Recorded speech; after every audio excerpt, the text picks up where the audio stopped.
This is Picks on Politics with Dan Manarino.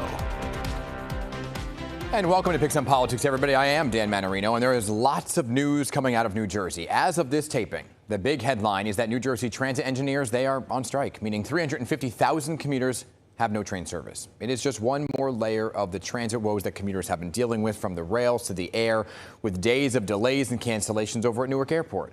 So the desperate situation involving air traffic controllers becoming front and center for the Federal Department of Transportation.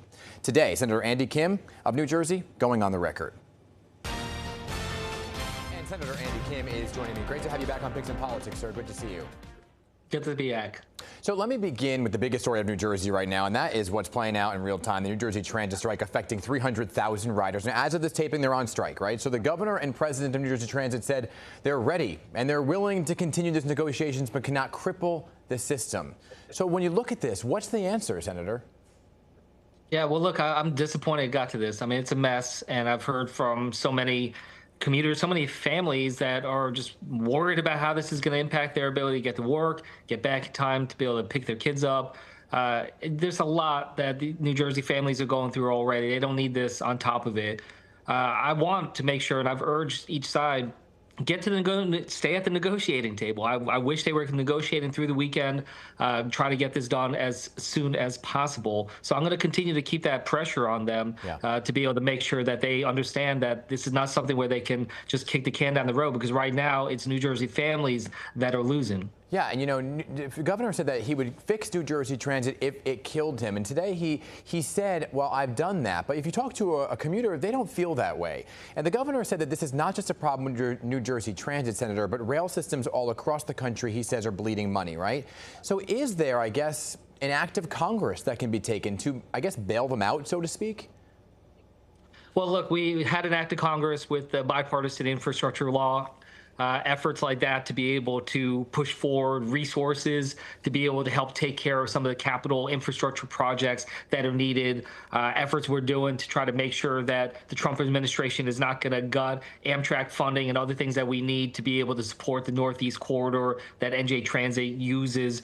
I've been trying to be able to have the federal government cover those costs so that on the New Jersey side, they can handle a lot more of the personnel and other aspects of it. It is a challenge, and it isn't just on any one level of government alone. And frankly, this has been decades in the making in terms of just lack of investment in public transit. So there are problems, but when it comes to here and now, we got to get a deal as soon as possible. Again, I've been pushing, if we can get the negotiators to stay at the table through the weekend, I'm hopeful that we can try to get a deal. Yeah, I mean, when you look at it, the workers want higher wages, and they want them comparative to New York.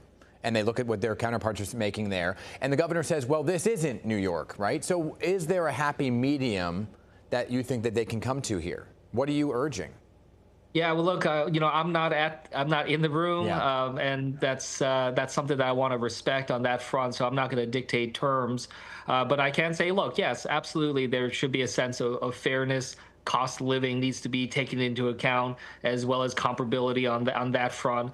But also, look, we have some real budget crises that we're facing, not just because of the internal dynamics, but we have a federal government right now, the Trump administration, that's cutting funding, that's trying to condition funding, whether that's to Newark Airport or other things, based off of following up on other aspects of their extreme agenda. This is a very uncertain time right now. And then again, the Trump administration is certainly not making it any easier for us to be able to have a predictability in terms of what comes next and what funding we have. So that makes it all the more difficult. Right, and trying to factor that into any budgetary conversations, right? You brought up Newark, so let's go there now. Newark Airport front and center, Senator, on Capitol Hill with the FAA trying to better the massive amounts of delays and cancellations, especially as we enter summer travel months. So I know you went to Philadelphia, right, where some of the operations for Newark operate out of, and some people say that was where the problem kind of began. What did you learn when you were in Philly? Yeah, look, I mean, I went to both the Philadelphia Radar Center as well as Newark Airport.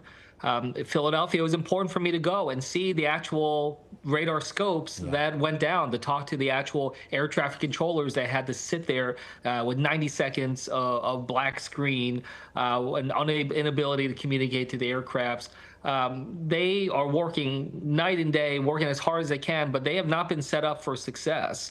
and the FAA and the Department of Transportation needs to get their act together. First and foremost, these air traffic controllers are telling me they haven't even been told what the exact problem is. And that's different than what I heard from the FAA at a hearing where they said that they've conducted an investigation, they're working to solve the problem. And I said, you got to tell us what the actual problem is. This administration, the Trump administration, has a real problem when it comes to transparency. And I just, I want to work with them. And I do think that they have engaged. There's some of the answers that I got from the FAA. I appreciated it. I do think they're on top of it, but they have to share that information more publicly so that we have an understanding of what is the need and what comes next. For instance, I asked the FAA, how much time do you need before we can get to a place where we minimize or reduce these blackouts to zero? They said maybe the summer. That's not good enough. That's not good enough. And we need to know, what do we do in the interim? So that's what I'm pushing for, is we need a clear understanding of the problem as well as precise timetable of what to expect. And a clear understanding, because if you talk to a flyer who flies out of Newark, they're saying, why now? Why specifically now are we seeing blackouts, right? And there have been these suggestions thrown out there by many New Jersey and national leaders, Senator, anything from lessening the amount of air traffic going in and out of Newark. That was something one of the gubernatorial candidates have suggested. Or reassigning air traffic controllers to Newark, where there is obviously a need. So do you lean one way or another here of reducing the amount of traffic or surging resources to this area? Yeah, so right now, there's an added issue where a runway is being redone at Newark, so that's causing some of the challenges as well. That runway will be back up and running in June if on schedule.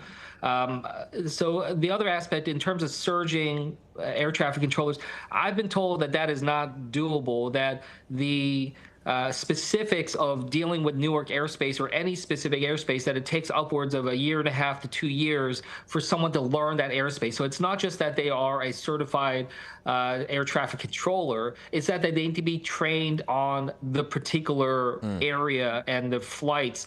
So you cannot just take people from working LaGuardia at JFK or working from Philly and put them into the Newark airspace.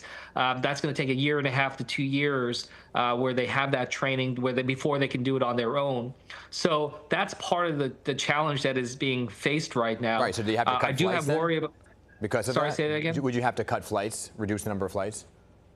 Look, I mean, if they're going to continue to have some staffing challenges, that's another problem there, and that is something that I'm worried about. But I'll be honest, whether you have 14 air traffic controllers or 5 in the room, if the radars go down, that's going to hurt all. No one's going to be able to do their job on that front. So first and foremost, they got to fix this telecom problem that they have. They got to tell us what it is, fix it, work with Verizon and the other telecom companies, and just get that to a better place. Meanwhile, yes, we got to make sure that we're doing better on the staffing. FAA told me in a hearing that they thought it was in a better place, but when I talk to the people on the ground, the actual air traffic controllers, they paint a much more pessimistic picture, which is why I told FAA, you got to sort this out, and you got to get back to me and the U.S. Senate with details of what exactly this looks like, because right now, I worry that come July of next summer, which is the 2-year mark from when this office opened down in Philly for the Newark airport. I worry that a bunch of air traffic controllers are going to hit their 2-year mark, which is all they've been required to do, and leave, and we're not going to have the backfill. FAA leadership's telling me that's not the case, but they haven't shown me the math. Senator, I'm up against the clock here, but I want to ask you a question. It's something I get quite often now, and I know it's kind of unfair to ask you this, but is it safe to fly out of Newark Airport? And people are saying, should I switch my flight to, say, LaGuardia or JFK? Is it safe to fly out of Newark? What I'll say is I won't hesitate to fly out of Newark. When talking to the air traffic controllers, again, these are incredible professionals. They had talked with me and run through with me the protocols. If they lose radar or telecom, there are backups, there are procedures that they have in place. I went to the Newark tower. They're able to handle some of the traffic if the regional approach down in Philadelphia has a problem. So I feel reassured. Now, frankly, we should not put them in that position where they have to stress and have that kind of engagement. But I feel safe. I feel safe for my family to fly. But I understand people's anxieties, just given what we've seen over the last couple of weeks, Right. last couple of months, right? People are worried that this is just, a sign of other problems that are out there. And that's what FAA has to reassure us about and show that there's a real challenge, a real movement to be able to fix this. People deserve security on that front. All right, we're going to leave it there. There's a lot more to talk to you about, from the SALT vote to a race for governor in New Jersey, but we're simply out of time. U.S. Senator for New Jersey, Andy Kim, great to have you here. We'll have you back soon, okay? Thanks as always. Thank you.